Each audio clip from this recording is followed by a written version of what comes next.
Voici à quoi ressemblera la France en 2027 si Marine Le Pen est élue présidente de la République.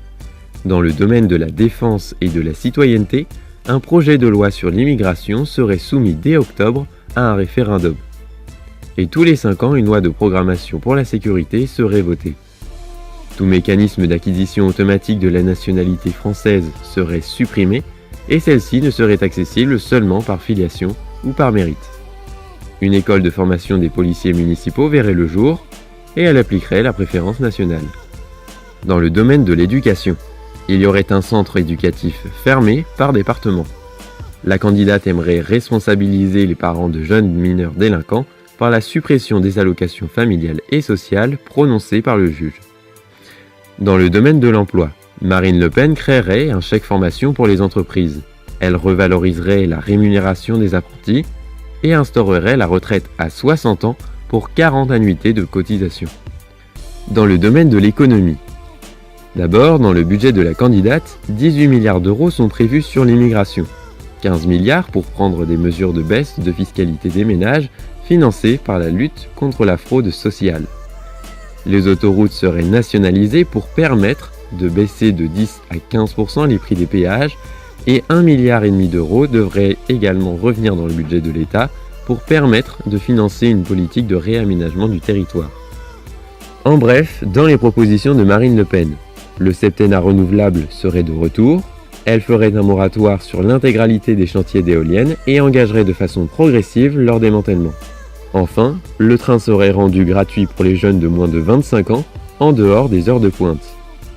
Gauthier Boucher, conseiller régional des Pays de Loire et référent départemental du Rassemblement national, représente Marine Le Pen dans l'entretien présidentiel. Place à son entretien. Bonjour à tous, bienvenue dans l'entretien présidentiel et dans cette émission à 3 mois de l'élection présidentielle, je reçois celles et ceux qui représentent leurs candidats à la présidentielle. Aujourd'hui, je reçois Gauthier Boucher, vous êtes conseiller régional de Pays de la Loire, vous êtes également délégué du Rassemblement national en Loire-Atlantique et membre du Conseil national du Rassemblement national. Merci d'avoir accepté mon invitation. Bonsoir, merci de votre invitation. Ma première question se tourne vers l'emploi. Qu'est-ce que Marine Le Pen quel est le programme sur le terme de l'emploi dans le programme de Marine Le Pen? Eh bien, la mesure essentielle de Marine Le Pen concernant l'emploi, c'est en fait la priorité nationale. Que les Français soient prioritaires dans l'accès aux emplois, comme ils le seront demain si Marine Le Pen gagne la présidence, dans l'accès aux prestations sociales, dans l'accès au logement. Nous considérons comme très important que les Français soient prioritaires chez eux, que les emplois, notamment les emplois industriels, et ça nous concerne ici dans la région nazérienne, soient selon nous prioritairement destinés aux Français. Quand nous voyons les difficultés occasionnées par exemple par le travail détaché des travailleurs d'Europe centrale et orientale, qui sont sur certains chantiers parfois entre 20 et 30%, ça pèse tout de même sur les salaires des Français, ça pèse sur les acquis sociaux des Français, et ça pèse aussi vis-à-vis des cotisations sociales qui ne sont pas payées, puisque ces travailleurs payent leurs cotisations sociales dans leur pays d'origine. Et en cela, ils ne participent pas à la protection sociale des Français, du pays qui les accueille. Il n'y a pas que ce problème-là, mais la mesure centrale, c'est, au-delà par exemple, baisser la fiscalité pour les TPE, les PME, la priorité nationale. La gauche qui souhaite, principalement, on voit Nathalie Arthaud revaloriser le SMIC à 2000 €, ou encore d'autres candidats qui souhaitent revaloriser le SMIC. Est-ce que Marine Le Pen souhaite revaloriser le SMIC? Alors, ça n'est pas tout à fait notre approche d'avoir un chiffre précis comme le fait la gauche qui, on le sait, à chaque campagne présidentielle propose un SMIC à 1700, 1800. On entend effectivement M. Poutou, Mme Arthaud, je ne sais pas, demander un SMIC à 2000 € net. Non, on est plus rationnel et pragmatique. Mais nous demandons par exemple, et c'est une des mesures du programme présidentiel de Marine Le Pen, à ce que les salaires qui sont jusqu'à 3 fois le SMIC, c'est-à-dire à peu près 3700 € net, soient exonérés d'un surcroît de cotisation patronale, de manière à augmenter les salaires, notamment dans les petites et moyennes entreprises, où il y a besoin effectivement d'un peu plus d'argent. Mais nous n'avons pas cette vision qu'a la gauche de donner un argent magique, qui finalement ne coûterait rien à la collectivité. Non, quand on augmente les salaires indûment, comme le propose la gauche, ce qu'elle serait incapable de financer au demeurant, sauf en augmentant les impôts, précisément, on parle d'un argent magique qui coûte aux Français et qui impliquerait un surcroît d'impôts. Donc ce n'est pas notre position, nous sommes plutôt pour des choses plus pragmatiques, et nous on ne rase pas gratis. Alors, plus sur l'actualité, Marine Le Pen est actuellement dans les sondages deuxième. Éric Zemmour, qui l'a talonné pendant plusieurs semaines, est plutôt en baisse. Quelles sont vos différences claires entre le Rassemblement national de Marine Le Pen et le Parti Reconquête d'Éric Zemmour? Bien déjà, nous sommes un parti implanté dans le paysage. Nous avons une antériorité historique qui, selon nous donne une légitimité politique. Parce que nous avons un demi-siècle d'histoire, même si le Front National n'est pas le Rassemblement National de Marine Le Pen, tel que depuis 2011, depuis son accession à la présidence du Front National, puis le changement de nom de 2018. Mais nous avons véritablement une antériorité, nous sommes connus des Français, nous sommes malgré tout, je le pense, de plus en plus appréciés des Français, même s'il reste une résistance du système médiatique, puis d'un certain nombre de Français, mais parce que nous sommes de mieux en mieux objectivement perçus par les Français, nous sommes mieux connus et sans doute mieux appréciés. Monsieur Zemmour, qui est un essayiste, un éditorialiste, est lui aussi à sa manière connu des Français, mais il est précisément connu comme un rhéteur, comme un débatteur, comme un homme de débat médiatique, sinon de polémique médiatique. Il n'est pas, à notre sens, un homme politique, sa formation n'est pas réellement un parti politique, c'est plutôt une nébuleuse, il y a un aspect un petit peu confédéral là-dedans. Mais plusieurs membres des gens qui votaient Marine Le Pen, ou encore plus longtemps avant, Jean-Marie Le Pen le rejoignent. Jean Messia, par exemple, et des gens des Républicains, l'ancien numéro 2 des Républicains, Guillaume Pelletier, qui le rejoignent. Est-ce que c'est pas peut-être ces militants peuvent croire en lui? Oui, mais il faut se méfier à ce qu'on croit dans une campagne électorale, quand on peut avoir l'exaltation, le sentiment d'une nouveauté, le sentiment qu'on va avoir une ascension continue comme ça, que Zemmour fasse 12, 13, 14, et puis pourquoi pas 20%. Non, on a vu qu'il y avait quand même des paliers, il y avait des réalités, il y a une sociologie électorale qui bouge assez peu d'élection en élection, même si elle conforte, nous le constatons de scrutin en scrutin, le Rassemblement national.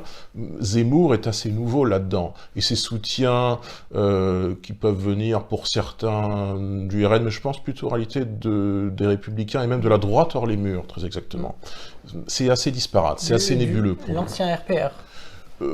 D'une partie de l'ancien RPR. Ce sont sans doute des gens qui estiment retrouver en Zemmour le RPR d'avant, mais ils fantasment ce qu'était le RPR d'avant de Jacques Chirac, à de très rares exceptions, comme a pu l'être le discours de Cochin, qui était un discours assez anti-Union européenne. C'était quand même le RPR du regroupement familial, c'est-à-dire de la tolérance vis-à-vis d'une immigration de plus en plus massive. Et puis, à partir de la fin des années 1980, le tournant de Maastricht, tout de même l'acceptation d'une certaine intégration européenne, une supranationalité européenne. Est-ce que Zemmour prend tout cela en citant Séguin ou des figures qui effectivement seraient peut-être un peu plus sympathiques dans ce RPR-là, ou est-ce qu'il il ne peut pas de fait prendre tout le RPR, puisque cela serait en contradiction avec son propos? On voit bien que tout ça est assez nébuleux. Zemmour prétend faire l'union des droites. Pourquoi pas, mais nous prétendons pour notre part faire l'union de tout le peuple français en réalité, des gens qui sont de droite et d'ailleurs. Pensez-vous qu'il mène une campagne de second tour, et que Marine Le Pen une campagne du second tour? Elle se voit déjà face à Emmanuel Macron Alors je pense effectivement qu'il mène une campagne de second tour un peu comme s'il était qualifié d'office, parce que, pense-t-il, ses talents de polémiste, encore une fois, en ferait directement un homme d'État. Il sauterait des étapes comme ça. Non, c'est un parcours personnel qui se fait sur des années, et c'est un parcours qu'a fait Marine Le Pen depuis des années. Tous les hommes politiques ne peuvent pas faire. Uniquement de meetings géants, de polémiques médiatiques, encore une fois, c'est plutôt ce que fait M. Zemmour. Et on est effectivement dans une campagne de premier tour, convaincre, rassembler son camp, cultiver encore une fois cette antériorité, cette légitimité qu'a Marine Le Pen dans ce camp national que les Français identifient à Marine Le Pen. Les Français, si vous leur parlez du patriotisme, si vous leur dites qu'est-ce que le patriotisme pour vous, quelle figure incarne le patriotisme au début du XXIe siècle, ils vous répondront Marine Le Pen. Ils ne vous répondront pas spontanément Éric Zemmour. Parce que déjà, ils ne connaissent pas tous Éric Zemmour, ils connaissent tous Marine Le Pen, et pour elle, c'est l'incarnation véritablement du patriotisme. Quand il dit que Marine Le Pen est à gauche, oui. Marine Le Pen, par rapport à Éric Zemmour, elle est à gauche?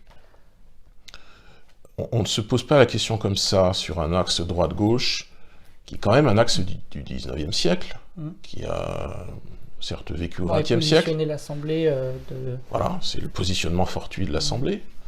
Les réalités actuelles, en partie du fait de la mondialisation, du fait des changements massifs de nos sociétés occidentales et européennes, ne sont plus celles de la seule droite et de la seule gauche. Alors bien sûr, on peut avoir et les Français peuvent avoir un rapport affectif au fait d'être plutôt de droite, plutôt de gauche, notamment certains types d'électeurs, anciens électeurs communistes, anciens électeurs du RPR, bon, se sentent plutôt de gauche, plutôt de droite. Mais si on ne perçoit la politique que sous cette seule grille de lecture, cette seule horizontalité droite-gauche, il me semble, et c'est la position de Marine Le Pen, qu'on manque quelque chose. Parler de droite et de gauche, c'est quelque part ne pas parler des Français, des métropoles, et puis des Français qui sont en dehors des métropoles, qui sont 2/3 de la société française.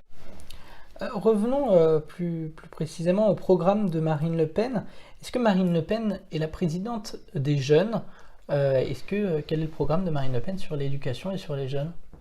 Alors Marine Le Pen, c'est la présidente de tous les Français et donc des jeunes, puisque les jeunes sont une partie importante de la société, qui est en surabstention d'ailleurs, qui participe hélas de moins en moins à la consultation électorale, même si on a l'espoir qu'à l'élection présidentielle, il y aura un surcroît de participation, parce que... 60%, il me semble, des jeunes qui ne souhaitent pas se déplacer. Oui, c'est ça. Justement, comment on peut les amener à aller Eh bien, il faut les inciter à voter sans démagogie, sans jeunisme, par exemple.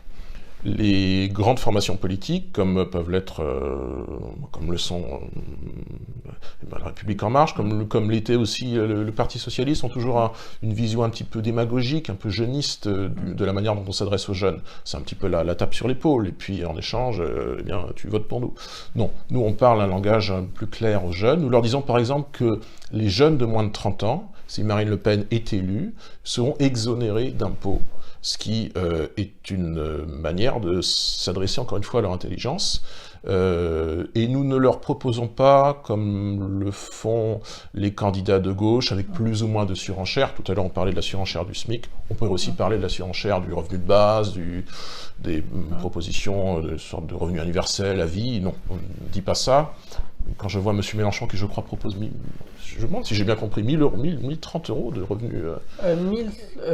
Oui, c'est 1030 euros de ressources pour les étudiants, et Christiane de Taubira 800 euros. Elle l'a annoncé quand elle s'est annoncée. Encore une fois, de l'argent magique qui sera financé par un autre argent qui, lui, serait bien réel, qui est l'argent de l'impôt des Français. Nous, on est beaucoup plus... rationnel. Lorsque nous disons aux jeunes, jusqu'à 30 ans, vous serez exonérés d'impôts, c'est beaucoup plus réaliste. Et nous leur disons aussi, vous aurez accès à l'apprentissage à partir de 14 ans, et nous leur disons, il y aura davantage d'apprentis, il y aura des conditions facilitées pour accéder à l'apprentissage. Nous ne considérons pas que tous les jeunes soient destinés à faire des études supérieures à l'université, même si c'est une chance d'aller à l'université. Il y a d'autres jeunes pour qui, eh bien, à 14, 15, 16 ans, on est manifestement... destiné à d'autres choses. Il faut avoir un regard un peu plus pluriel, je pense. Comme l'histoire-géographie, par exemple, nous voulons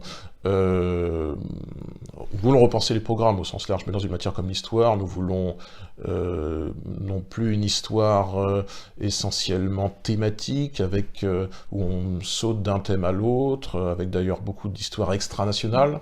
Nous voulons revenir à une histoire de France, chronologique, événementiel, les grandes figures, les grands événements, qui ne soient pas un roman national, parce qu'il ne s'agit pas de ça, mais qui ne soit pas ce qu'est actuellement l'enseignement de l'histoire, notamment au secondaire, c'est-à-dire une sorte d'enseignement essentiellement thématique, vaguement culpabilisant sur ce qu'a pu être le rôle de la France dans certaines périodes historiques, dans certains contextes historiques, et qui, plus ou moins volontairement, moi je crois que c'est volontaire, annule, pour ainsi dire, puisqu'on parle de cancel culture maintenant, annule véritablement certaines figures, Napoléon, Louis XIV, au profit d'une histoire que nous jugeons, nous, trop politisée. Nous voulons revenir à une histoire qui raconte les faits sans les juger. Nous voulons revenir à un enseignement du français, des mathématiques, qui fasse qu'en 6e, on entre au collège en sachant lire, en sachant écrire, en sachant compter, et ne plus croire que l'enfant soit constructeur de son propre savoir, constructeur de son propre enseignement même parfois. Le maître doit être à sa place, c'est-à-dire qu'il y a le maître et puis il y a l'élève, il y a une hiérarchie. Ce ne sera plus avec nous l'enfant prescripteur de son propre savoir, de son propre enseignement. Il y aura un renversement à ce niveau-là. L'école doit être sanctuarisée de toute violence, comme elle doit être sanctuarisée d'ailleurs de toute influence extérieure, idéologique, politique ou quoi que ce soit, mais il ne doit pas y avoir de violence à l'école. Maintenant, que faire, ça revient plus à notre programme sur la sécurité, mais enfin, il faut responsabiliser un certain nombre de parents démissionnaires, et puis faire en sorte que les enfants qui peuvent avoir ces comportements n'aient plus ces comportements. Enfin, là, c'est une question d'éducation, pour le coup. On en parle peu dans les programmes des candidats à l'élection présidentielle. La culture et le patrimoine, qu'est-ce que Marine Le Pen souhaite faire? Alors, je pense que nous avons une vision du patrimoine qui s'articule en fait à notre vision de l'aménagement territorial. J'ai parlé tout à l'heure vaguement des Français des métropoles et des Français d'ailleurs, de ces zones périurbaines infinies, de ces zones commerciales qui s'étendent à la sortie des villes, de la ruralité qui est abandonnée en termes d'équipements privés et de services publics. Là, il y a du patrimoine. Pas dans les zones commerciales, mais enfin dans la ruralité, dans les petites villes moyennes, il y a du patrimoine. Ici, dans Loire-Atlantique, dans une ville moyenne comme Trignac, vous avez les forges. Dans le pays de Châteaubriand, vous avez encore des sites qui correspondent à l'ancienne industrie plasturgique. Enfin, vous avez comme ça, que dire de Clisson et de Guérande, du château de Guérande. Et ça, on a ça dans tous les départements, dans tous les territoires français. Or, ce patrimoine-là, à notre sens, n'est pas assez pris en compte par les politiques publiques au sens transversal, que ce soit le tourisme, l'aménagement territorial, la culture. Je pense qu'on met trop de crédit dans le patrimoine au cœur des métropoles. On va mettre des milliards pour le patrimoine de Marseille, de Lyon, de Nantes, ici le voyage à Nantes par exemple. C'est sympathique, mais c'est de l'argent qu'on ne met pas ailleurs. C'est de l'argent qu'on ne met pas... Vous préfériez mettre dans des petites communes qui valent aussi le droit d'avoir un patrimoine? Si on parle de rééquilibrage territorial, et c'est le sens de notre propos quand nous parlons de démétropolisation par exemple, c'est-à-dire ne pas penser qu'aux métropoles, avoir une vision équilibrée, on doit avoir une politique culturelle équilibrée. C'est-à-dire, il y a un certain nombre de sites remarquables, parce qu'ils ont un intérêt en termes de patrimonial, touristique, historique parfois, ici dans la région nazairienne, que je connais bien, industrielle, on peut penser à l'usine élévatoire par exemple.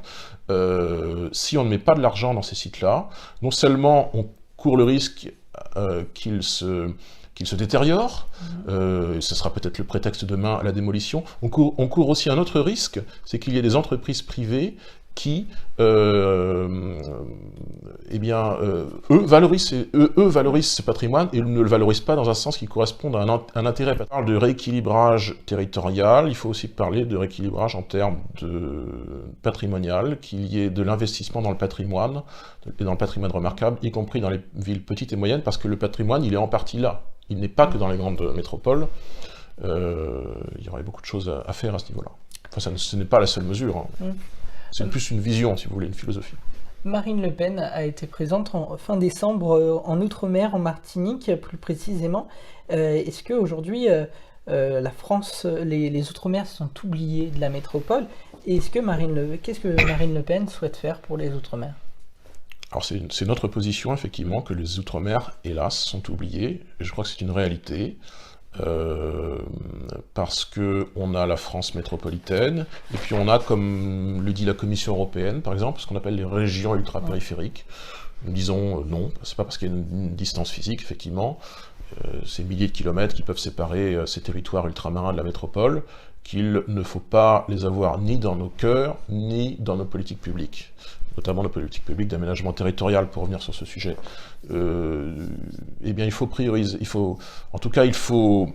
ces territoires ne sont pas moins prioritaires que les départements métropolitains. Or, il y a sans doute des investissements à faire pour qu'ils soient au niveau, si on veut, toute proportion gardée, en termes d'équipement, en termes de réseaux routiers, de réseaux d'assainissement, etc. Il y a beaucoup de choses à faire. Et puis, sans doute que si on fait intelligemment les choses, ça concourra aussi à diminuer un certain nombre de tensions sociales et communautaires qui peuvent exister dans ces territoires, et qui sont des tensions souvent, comment dirais-je, attisées par les formations de gauche qui par une sorte de, comment dirais-je, de misérabilisme, excite ces populations à la révolte contre la France, en disant « il faut demain être indépendant ». Ils disent aux Calédoniens, par exemple, « demain, soyez indépendants ». Bon, si un territoire comme la Calédonie, pour le citer, est indépendant demain, ce sera immédiatement l'Australie, si ce n'est la Chine, qui viendra y mettre son impérialisme économique. Nous disons non, ces territoires sont français, ils sont aussi français que les départements mais la Nouvelle-Calédonie n'a pas choisi l'indépendance. Oui, et on lui a demandé plusieurs fois. En lui demandant plusieurs fois, comme si il fallait... comment dirais-je, c'est un peu sidérant. On lui demande plusieurs fois, et plusieurs fois elle dit oui, nous voulons rester français. On lui redemande à chaque fois comme si elle était... On voulait lui demander, vous êtes bien sûr? Ben oui, ils sont bien sûrs, parce qu'ils ne veulent ni être soumis à l'Australie, ni être soumis à la Chine. Ils sont attachés, dans leur majorité, à la France. Après...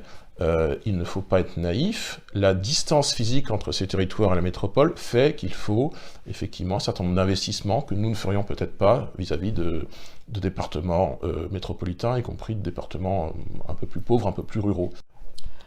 Sur la présidence française de l'Union européenne qu'Emmanuel Macron a pris le 1er janvier dernier, il l'aura donc jusqu'à la fin de son mandat. S'il n'est pas réélu et que Marine Le Pen est réélue, elle sera alors présidente du Conseil européen. Quelle est la position de Marine Le Pen sur l'Europe?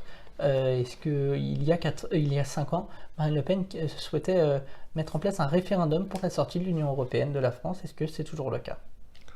Alors nous avons une approche peut-être un peu plus nuancée. Déjà, Marine Le Pen sera donc présidente du Conseil européen pendant 2 mois à peu près, si je compte bien.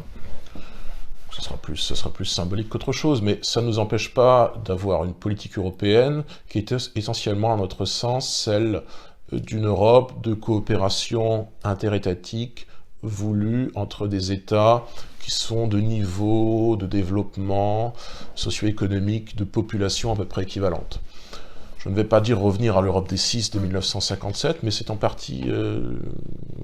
C'est vraiment une construction inégalitaire, où par ailleurs on nous parle de sentiments européens, de conscience européenne, d'intérêts européens communs, mais on voit qu'il y a toujours des intérêts nationaux qui existent et qui, lorsqu'il y a des crises, se manifestent. Il n'y a pas tellement de solidarité européenne. Nous avons l'impression que l'Europe actuelle, et depuis plusieurs décennies en réalité, est plutôt une construction allemande, plutôt une construction qui va dans le sens des intérêts allemands, des intérêts géostratégiques allemands. Nous voulons quelque chose de plus équilibré, avec des constructions, je dirais presque au cas par cas, des synergies en bonne intelligence. Quelque chose comme Airbus, ou le travail en commun de certaines puissances européennes sur l'aérospatiale, ou sur d'autres sujets. C'est plus intéressant sans doute que cette Europe où on est obligatoirement les 28... ça devient ingérable, vous comprenez bien. Le rétablissement des frontières de France et non plus de l'espace Schengen. Et oui, par ailleurs, nous voulons une Europe avec des frontières, qui ne soit pas une Europe passoire. La gauche nous parle d'Europe forteresse, mais enfin c'est beaucoup plus une Europe passoire qui existe depuis plusieurs années. Frontex ne joue absolument pas son rôle. Nous avons au sud de l'Europe une immigration qui vient de plus en plus massivement d'Afrique, enfin de pays qui généralement sont plutôt des États faillis que des États en guerre d'ailleurs. C'est-à-dire une immigration de pur opportunisme économique. Et ce ne sont pas des familles qui viennent, ce sont surtout des jeunes hommes qui viennent bénéficier du système social, des systèmes sociaux des pays d'Europe, notamment des pays français. Et ça, l'Union européenne ne nous en protège absolument pas, au contraire, elle concourt à accentuer ces flux-là, et là aussi il y a beaucoup de choses à changer, et nous voulons que l'Europe et la France, au sein de cette Europe, soient préservées demain des flux migratoires catastrophiques qui s'abattent sur l'espace européen. Alors à présent, passons à la rubrique l'entretien en images. Je vais vous dire quelques noms et vous allez me dire ce qui vous évoque. Par exemple, Yannick Jadot d'Europe Écologie, qu'est-ce qu'il vous évoque en quelques mots?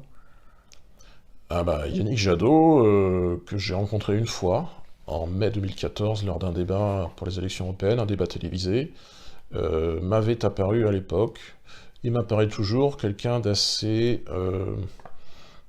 hautain vis-à-vis, oui, véritablement hautain vis-à-vis de comment nous concevons la politique et les intérêts nationaux de la France. Il avait par exemple eu des mots très désagréables sur la Russie. Alors, il ne s'agit pas d'être idolâtre de la Russie ou idolâtre de Vladimir Poutine, mais de considérer objectivement que dans le monde de demain, il y a un intérêt à ce qu'il y ait plusieurs pôles de puissance et que la France dialogue avec tous les acteurs, notamment la Russie. Monsieur Jadot, lui, sur la Russie ou comme sur beaucoup d'autres questions géostratégiques ou même son rapport à l'écologie politique, me semble quelqu'un de hautain avec les autres et puis dogmatique. Il a beaucoup de dogmes comme ça qui sont sans doute qui viennent sans doute de son parcours précédent de militant, d'activiste à Greenpeace. C'est une synthèse de ce que produit l'écologie politique quand elle est dévoyée par Europe Écologie Les Verts. Il y a Sandrine Rousseau qui est un peu une sorte de féminisme hors sol. Valérie Pécresse, à présent, qui représente donc les Républicains pour la prochaine présidentielle. Valérie Pécresse est une chiracienne, c'est-à-dire on ne la situe pas très bien idéologiquement, on a l'impression qu'elle va dans le sens du vent, elle découvre aujourd'hui, selon elle, la nécessité du Karcher, par exemple, pour rétablir de l'ordre dans les cités. Bon, on a l'impression qu'elle se force en ce moment à avoir un vocable, des attitudes de droite, de femme de droite, alors que ces dernières années, elle a plutôt eu un parcours de centriste. C'est plutôt une femme du centre. Et nous considérons d'ailleurs que les Républicains, et d'autant plus depuis la défaite de M. Ciotti, dont je ne pense pas grand bien, mais au moins on peut penser que M. Ciotti était une incarnation d'une certaine droite, les Républicains sont davantage un parti centriste qu'une véritable incarnation de la droite. Les petites phrases, elle cite sa Corrèze de cœur à Oradour-sur-Glane, alors que Oradour-sur-Glane ne se situe pas en Corrèze. Ces petites phrases...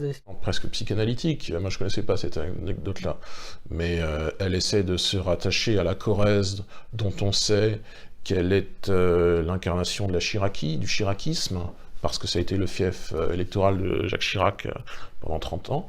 Et puis, en même temps, elle se raccroche à Oradour-sur-Glane, peut-être, je suppose, contre ce qu'elle jugerait être des discours de haine prétendus du Rassemblement national ou de forces politiques comme ça.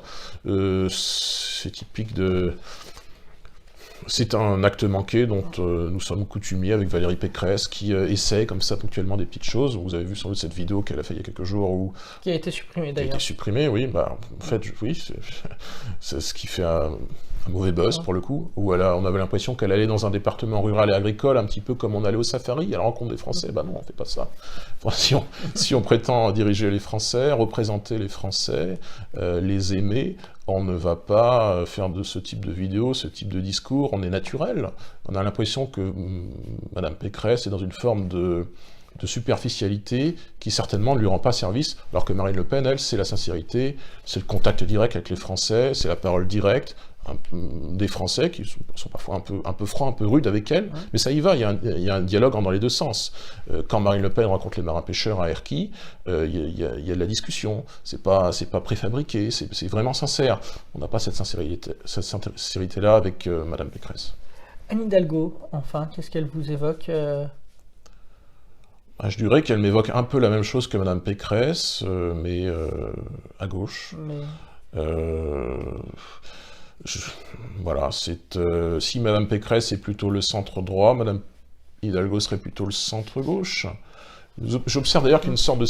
On n'a pas parlé des parrainages, je ne sais pas si ce sera un sujet, mais juste pour parler 10 secondes des parrainages, il y a une sorte de symétrie d'ailleurs entre Mme Pécresse et Mme Hidalgo sur la question des parrainages, c'est que toutes les deux auront 2500 parrainages. Ça, c'est les élus territoriaux. Ils ont les forces de leur parti politique. Parce qu'ils ont les forces, et c'est très bien pour eux.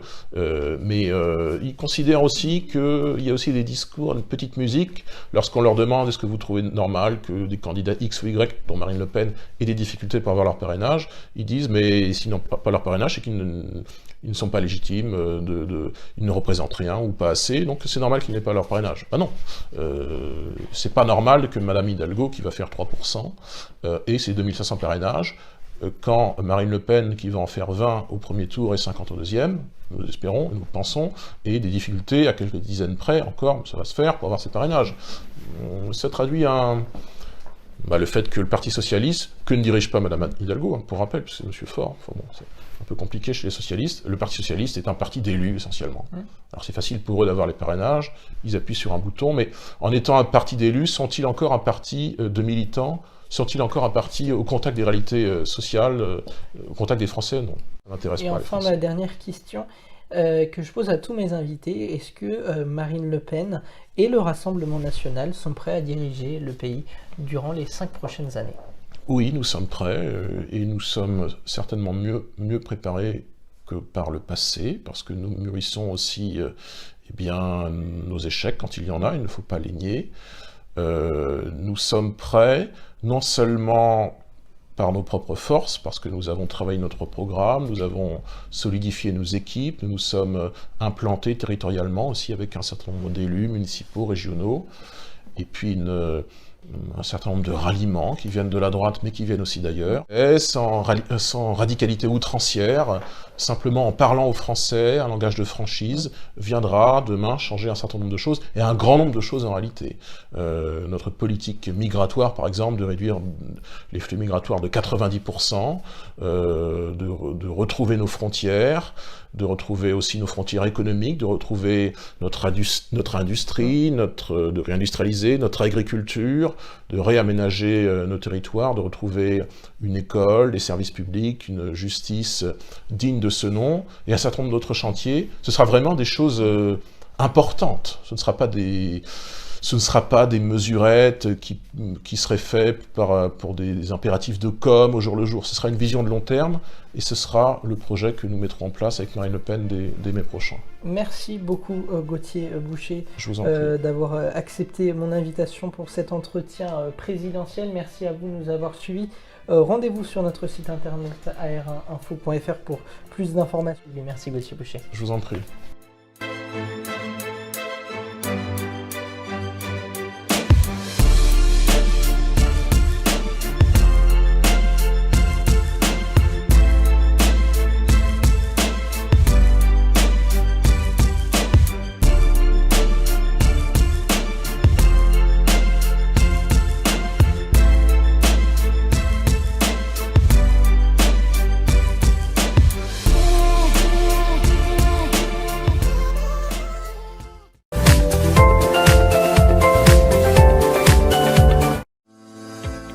Après votre émission, rendez-vous sur nos réseaux sociaux. Sur TikTok et Instagram, tapez AR1-info pour être au courant à chaque fois qu'une de nos émissions est en ligne. Sur Twitter, retrouvez-nous à @AR1info pour plus d'actualités en direct. Et AR1 est aussi présent sur Facebook.